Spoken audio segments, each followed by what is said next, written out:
शेर बीमार पड़ सकता है, शेर का दिन अच्छा नहीं हो सकता, या कोई ऐसा भी दिन आ सकता है जिस दिन शेर को शिकार ही ना मिले, मगर एट लास्ट शेर तो शेर ही होता है। ऐसा ही मैं फील करता हूं अपनी प्रोफेशनल लाइफ में। क्या आप अपनी प्रोफेशनल लाइफ के अंदर स्ट्रगल कर रहे हो और आपको समझ में नहीं आ रहा कि आपके साथ क्या हो रहा है, आपको इतने रिजेक्शंस क्यों मिल रहे हैं? क्या आप एक डांसर या कोरियोग्राफर हो और आप डिमोटिवेटेड, डिजेक्टेड या अंडर कॉन्फिडेंट फील कर रहे हो और आपको लग रहा है कि सब कुछ अनफेयर हो रहा है और आप बहुत ज्यादा कंफ्यूज्ड हो? तो ये वीडियो आपके लिए होने वाली है। Hi, my name is Manik Bhateja. I am a choreographer, dancer, artist and director of Dancera. I will tell you to deal with all of this with real time example of my own life. जो भी मैंने experience किया है अभी तक वो मैं सब आपके साथ शेयर करूंगा और आपको बताऊंगा कि इन सब चीजों के साथ डील कैसे करते हैं और आगे मूव कैसे करते हैं। Please stay connected till the end. अगर आपको लगता है कि आपको जल्दी में देखना है तो 1.5x पे देखना है। ये वीडियो थोड़ी सी इंफॉर्मेटिव होने वाली है, मगर देखना पूरी complete. What is rejection? Rejection असल में होता क्या है? रिजेक्शन का मतलब है कि चीजें जो आपने परसीव कर रखी हैं कि आपके हिसाब से हो, वो आपके हिसाब से ना हो रही हो, तो आप रिजेक्टेड फील करते हो। और रिजेक्ट होने के बाद आपको कैसी फीलिंग आती है? क्या आपको फीलिंग आती है कि आप डिमोटिवेटेड हो? क्या आपको लगता है कि आप बहुत ज्यादा वर्थलेस फील करते हो? आपके अंदर ऐसी फीलिंग आती है कि यार मैं किसी काम का नहीं हूं, यार मेरे साथ कुछ अच्छा नहीं हो रहा है, कि आपका कॉन्फिडेंस ट्रैश कर दिया गया है? क्या आपको ऐसा लगता है कि आपने जितना अभी तक काम किया वो किसी काम का नहीं रहा? आप डाउट में आ जाते हो कि मैंने आज तक जो भी किया अपनी लाइफ में वो सही भी किया है या मैं गलत रास्ते पे चल रहा हूँ? डिमोटिवेटेड फील कर रहा हूँ, मुझको अपने दोस्तों के पास जाना है, मैं अब थोड़ी देर टाइम स्पेंड करना चाहता हूँ, रोना चाहता हूँ, अकेले रहना चाहता हूँ, वट एवर XYZ, जो भी आपको लगता है वो कुछ फीलिंग ऐसी ही मिली जुली फीलिंग्स होती होंगी। तो मैंने पीछे जितना भी बताया, सच में अगर आपको ऐसी कोई फीलिंग आती है तो इसका मतलब आप थोड़ा सा इमोशनली वीक हो। एक डांसर या कोरियोग्राफर की लाइफ में कितने टाइप के रिजेक्शंस हो सकते हैं? अगर मैं बताऊं अपना एग्जांपल लेके, तो 3 टाइप के रिजेक्शन मेरे हिसाब से हो सकते हैं। पहला हो सकता है ऑडिशंस में रिजेक्शन, चाहे वो ऑडिशन किसी भी टाइप का हो, रियलिटी शो का, एड शूट का, मूवी शूट का, XYZ किसी भी चीज का। आपने कोई भी टाइप का ऑडिशन टेप भेजा है और कहीं पे भी आपने जाके फिजिकली अपना ऑडिशन दिया है और अगर आपको रिजेक्शन मिला है तो ये एक टाइप का रिजेक्शन हो सकता है जो कि ऑडिशंस में मिलता है। दूसरा हो सकता है कि आपको किसी टीम सिलेक्शन में रिजेक्शन मिला है। फॉर एग्जांपल, अगर आपको किसी टूर के लिए जाना था या कोई भी आपको टीम ज्वाइन करनी थी और वहां पे आपको रिजेक्शन मिल रहा है, तो दूसरा टाइप का रिजेक्शन ये हो सकता है। और तीसरा टाइप का, बिजनेस प्रपोजल आपने अगर किसी के सामने रखा है अपना कि मैं आपको ये सर्विसेज दे सकता हूं, मैं आपको कोरियोग्राफी ये करके दे सकता हूं, या वेडिंग्स में ये कर सकता हूं, या कॉर्पोरेट में ये मेरा आइडिया है, ये मैं पिच कर रहा हूं, और वो चीज रिजेक्ट हो जाए क्लाइंट के थ्रू, तो ये 3 टाइप के रिजेक्शंस हो सकते हैं। मगर इसको डील कैसे करते हैं? अगर आप कोई ऑडिशन के लिए अपेयर कर रहे हो, चाहे आपको कोई वीडियो भेजनी है या आपको कोई फिजिकल ऑडिशन के लिए जाना है, तो आपको ये समझना पड़ेगा कि आप उस चीज के लिए फिट होते भी हो या नहीं। आपको समझना पड़ेगा, सबसे पहले इंक्वायर करना पड़ेगा कि उसके लिए डांस ट्रेनिंग क्या चाहिए, उसके लिए हाइट क्या चाहिए, उसके लिए आपका बैकग्राउंड क्या चाहिए, सब चीजें आपको समझनी पड़ेंगी। आप बिना समझे अगर किसी भी लाइन में भीड़ चाल में जाके खड़े हो जाओगे जस्ट बिकॉज आपके दोस्त लोग जा रहे हैं, तो इसका मतलब आप रिजेक्ट होने के लिए ही जा रहे हो। आप समझ लो कि आप रिजेक्ट होने के लिए ही जा रहे हो। पहली चीज, मैं अगर अपना पर्सनल एक्सपीरियंस से बताऊं, अगर हम डांसेरा के लिए कोई ऑडिशन रखते हैं तो मैंने कई सारे ऐसे डांसर्स देखे हैं जो बिल्कुल अनप्रोफेशनल तरीके से अपना ऑडिशन टेप भेजते हैं। अपना इंस्टाग्राम का लिंक या किसी भी रील, लेटेस्ट रील के ऊपर अगर उन्होंने डांस किया होता तो वो उठा के वो लोग भेज देते हैं, और ना उसके अंदर बैकग्राउंड अच्छा होता है, ना उनका एक्सप्रेशन अच्छा होता है, ना वो अपना इंट्रोडक्शन देते हैं, ना वो बताते हैं कि उनकी ट्रेनिंग क्या है। बस उठा के अपनी एक रील भेज देते हैं, इसको चेक कर लो और इसके बेसिस पे देख लो कि हमारी जरूरत है या नहीं है। This is not how it works. Dancers, मैं आपको सीरियसली बताना चाहता हूं, अगर आप इंटरनेशनल स्टैंडर्ड्स देखो या जानो, या आप तरीके से अपना काम करना चाहते हो और आप रिजेक्शन के चांसेस कम करना चाहते हो अपने ऑडिशंस में, तो आपको हर एक ऑडिशन के लिए एक प्लेन बैकग्राउंड के ऊपर अपना इंट्रोडक्शन बनाना चाहिए, पर्टिकुलरली उस ऑडिशन की रिक्वायरमेंट को जान के और उसके बाद उसको आंसर करते हुए। सो फॉर एग्जाम्पल, अगर एक ऑडिशन पोस्ट हुआ है, उसके अंदर लिखा हुआ है a music video shoot happening in Delhi, so and so date, availability check, girls with contemporary dance background, boys with hip hop dance background, girls height minimum 5.5, boys height minimum 5.8, ये सब चीजें लिखी हुई हैं आपके लिए, और साथ में लिखा हुआ है please send your audition videos. तो एक बंदा तो है जिसने ऑडिशन भेजा, अपनी रील उठा के भेज दी, और दूसरे बंदे ने प्रोफेशनली एक वीडियो बनाई जिसके अंदर उसने बोला, hi my name is Manik Bhateja and I am 5'7" tall, I have my training in hip hop, jazz, contemporary and ballroom dancing, this is my video tape for the shoot happening on the 20th of August in Delhi, so here it goes। और उसके बाद अपनी dance video एक clean तरीके से एक audition tape के अंदर बना के दी, फुल लेंथ। आपको क्या लगता है किसके चांसेस ज्यादा होंगे? ऑफ कोर्स जिसने वीडियो टेप बना के भेजा। और अगर आप फिजिकली ऑडिशन देने के लिए जा रहे हो तो आपको एक और चीज़ ट्राई करनी चाहिए कि आपको सबसे पहले पहुंचना चाहिए और आपको सबसे पहले निकलना चाहिए। जैसे ही आपका ऑडिशन हो जाए आपको निकल जाना चाहिए। सबसे पहले क्यों पहुंचना चाहिए? सबसे पहले पहुंचने का फायदा ये होता है कि आपको एक फर्स्ट मूवर एडवांटेज मिलता है। हमेशा आपको फर्स्ट मूवर एडवांटेज मिलता है, जिसके अंदर जब जूरी आती है या लोग आते हैं आपको जज करने के लिए, तो वो हमेशा एक माइंडसेट से आते हैं और आते ही पहली चीज़ अगर उनको अच्छी दिखे या डिसेंट भी दिखे तो they are happy with it. जब बाद में वो देखते रहते हैं चीज़ें तो वो खुद कंपैरिजन में आ जाते हैं, और आप तो बहुत ही ज़्यादा कंपैरिजन में आ जाते हो अगर आप दूसरों के ऑडिशन देखने के बाद अपना ऑडिशन देते हो तो। क्योंकि अगर आप किसी का ऑडिशन देखोगे तो होता क्या है कि आपको एक एंग्जाइटी, एक स्ट्रेस, एक थोड़ा सा प्रेशर आ जाता है। आपको बेसिकली इंट्रोडक्शन लाइंस अपनी क्रिएट करनी चाहिए अपने लिए, अपनी ट्रेनिंग बताते हुए, अपना एक्सपीरियंस बताते हुए और आपने आज तक क्या किया और आपकी हाइट और वेट और व्हाटएवर वो सब चीज़ें बताते हुए आपको एक अपना इंट्रोडक्शन रेडी करना चाहिए। दूसरी बात, जब आपकी बारी आए तो आप चल के जब सेंटर में जाओ, so walk with confidence. Walk with confidence, face the audience, face the jury, and look into their eyes and tell them this, that my name is Manik Viteja and I'm here to give this audition for this musical. Thank you very much for this opportunity and here is my audition. ये बोलने के बाद आप अपनी position लो और उसके बाद गाना प्ले करने के बाद आप अपना ऑडिशन दो। आपने ऑडिशन दिया, उस ऑडिशन को देने के बाद आप अपना सामान उठाओ, ओरिएंटेशन है या जो भी है व्हाटएवर, उनको कुछ बताना है तो सुनो, नहीं बताना तो आप किसी और का ऑडिशन मत देखो, आप अपना सामान उठाओ और चले जाओ। तो ये मेरा एक ओपिनियन है।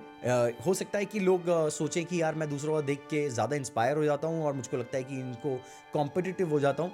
मुझे ऐसा लगता है कंपटीशन एक ऐसी चीज़ है जिससे आपका सिर्फ और सिर्फ स्ट्रेस लेवल ऊपर होता है, ना कि आपका कॉन्फिडेंस। अब आते हैं दूसरे टाइप के रिजेक्शन के ऊपर। आप एक टीम सिलेक्शन के अंदर जा रहे हो या किसी पर्टिकुलरली टूर के लिए जा रहे हो तो आपको किस तरीके से टीम सिलेक्शन में प्रिपेयर होकर जाना चाहिए, और अगर आप रिजेक्ट भी हो जाते हो तो आपको किस तरीके से डील करना चाहिए। अगर आप एक टीम में सिलेक्ट होना चाहते हो तो मेरे हिसाब से आपको उस टीम के लिए सिर्फ एक चीज फोकस करके नहीं जाना चाहिए।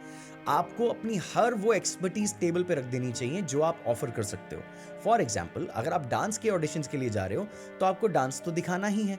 उसके अलावा आप अगर अच्छा गाते हो तो आपको वो भी दिखाना चाहिए। आप सोशल मीडिया अच्छा हैंडल कर सकते हो, कैमरा अच्छा हैंडल कर सकते हो, या म्यूजिक एडिट कर सकते हो, या प्रॉप्स बना सकते हो, या हैंडल कर सकते हो, या अच्छी कोऑर्डिनेशन कर सकते हो। कोई भी चीज़ के लिए आपको टीम के सामने वो सारी की सारी अपनी स्किल्स रख देनी चाहिए। क्यों? एक टीम के अंदर मल्टीपर्पज लोग हमेशा रिक्वायर्ड होते हैं। तो मैं आपको बताऊंगा कि आपको नॉट ओनली कोरियोग्राफी या डांसिंग के लिए एक टीम के अंदर माइंडसेट करके जाना चाहिए, आपको अपनी सारी स्किल्स को नोट डाउन करके एक जगह पर रख के और उसके बाद जाके प्रेजेंट करना चाहिए उस टीम के अंदर। और अगर मान लो कि आप इसके बाद भी रिजेक्ट हो गए तो आपको क्या करना चाहिए?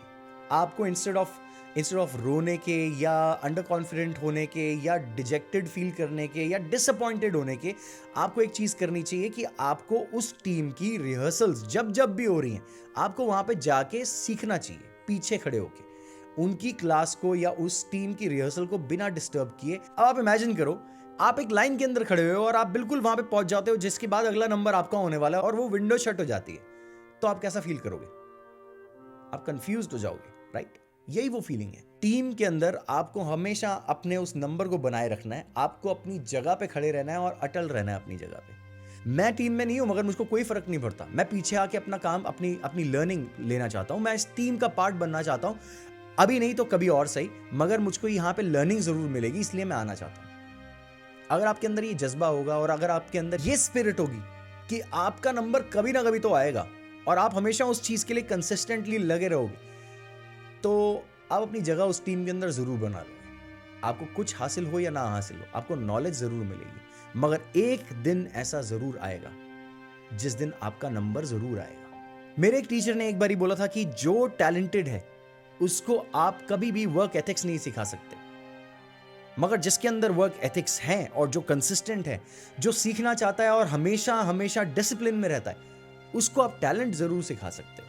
अब तीसरे टाइप का रिजेक्शन आता है क्लाइंट्स का रिजेक्शन। आपने बहुत मेहनत करी कुछ नया सोच लाने के ऊपर और आपने बहुत मेहनत करी सब कुछ इकट्ठा करके एक प्रेजेंटेशन में पुट करने के लिए और पुट फॉरवर्ड करने के लिए कि मैं ये करना चाहता हूं आपके लिए अपनी सर्विसेज के साथ, और उसके बाद आपको रिजेक्शन मिल जाता है। तो इसको किस तरीके से डील किया जाए? पहली चीज कि आपको प्रिपेयर किस तरीके से करना चाहिए, दूसरी चीज कि आपको इस रिजेक्शन को डील कैसे करना चाहिए। तो अब मैं आपको बताता हूं कि जब आप किसी मीटिंग में जाते हो अपना काम प्रेजेंट करने के लिए या किसी भी क्लाइंट को कुछ दिखाने के लिए, पिच करने के लिए, और उस टाइम पे आपको किस तरीके से अपना काम प्रेजेंट करना चाहिए।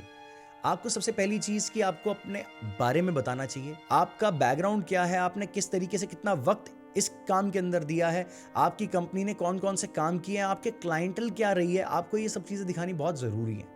अगर आप इस तरीके से अपनी अप्रोच रखते हो अपनी मीटिंग की और आप साथ में नए आइडियाज भी प्रेजेंट करते हो, मैंने ये आज तक नहीं किया है, मैं ये करना चाहता हूं आपके लिए, तो क्लाइंट जरूर इंप्रेस होते हैं और क्लाइंट को लगता है कि ये बंदा ऑनेस्ट है। और मैं आपको सच बताऊं, इसके अंदर सबसे जरूरी चीज है that you have to be honest. मैं उन सब लोगों को पॉइंट आउट करना चाहता हूं, उन लोगों के लिए बोलना चाहता हूं जो लोग किसी दूसरे का काम दिखा के अपना काम बताते हैं, उन लोगों को please please please do not do it.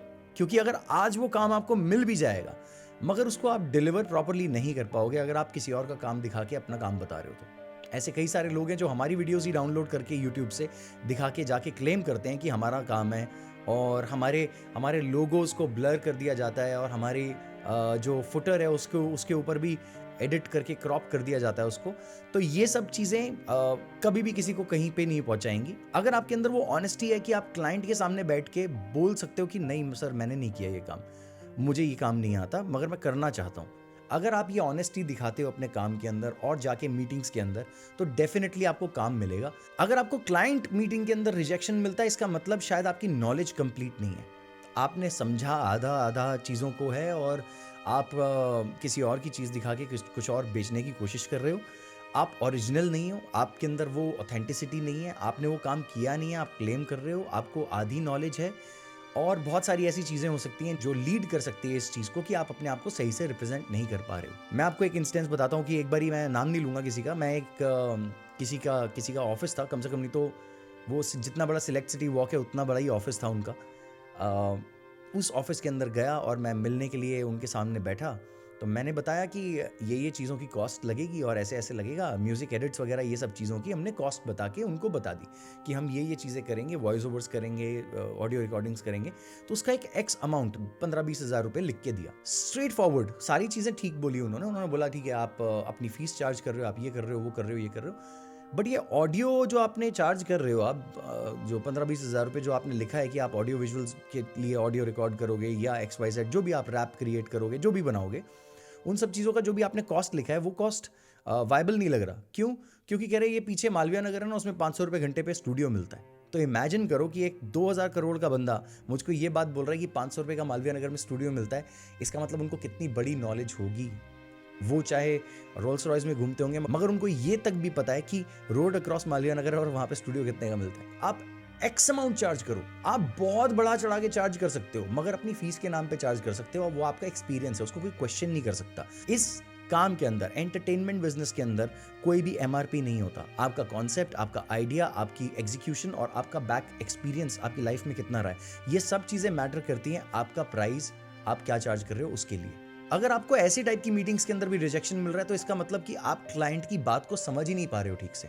You are not a good listener. आपके दिमाग में कुछ और चल रहा है और सामने से वो कुछ और बोल रहे हैं। So firstly please try to be a good listener. Secondly be honest. One more thing which I have to tell you is don't be overconfident or underconfident. Overconfidence से भी काम खराब होता है और underconfidence से तो होता ही है। आपको बिल्कुल एक origin के ऊपर चलना है और आपको ये चीज़ का बैलेंस बना के रखना है कि सामने वाला जो क्लाइंट है वो क्या चाह रहा है और उसको हमने क्या देना है, उसको हम किस तरीके से पेश करें, अपने पुराने काम दिखाए जाएं और अपनी नई चीज़ों के, नए आइडियाज़ के बारे में बताया जाए। आपके अंदर उत्सुकता कितनी है नई चीज़ करने की। अगर आप एक बिल्कुल छोटी सी सोच लेके बैठे रहोगे सामने तो डेफिनेटली रिजेक्शन मिलेगा ही मिलेगा। और अगर रिजेक्शन मिल जाता है तो उसको डील कैसे करें? ऑफ कोर्स प्रिपेयर करें अगली मीटिंग के लिए। आपको ये काम मिलना जरूरी नहीं है, ऐसा नहीं है कि एंड ऑफ द वर्ल्ड हो जाएगा।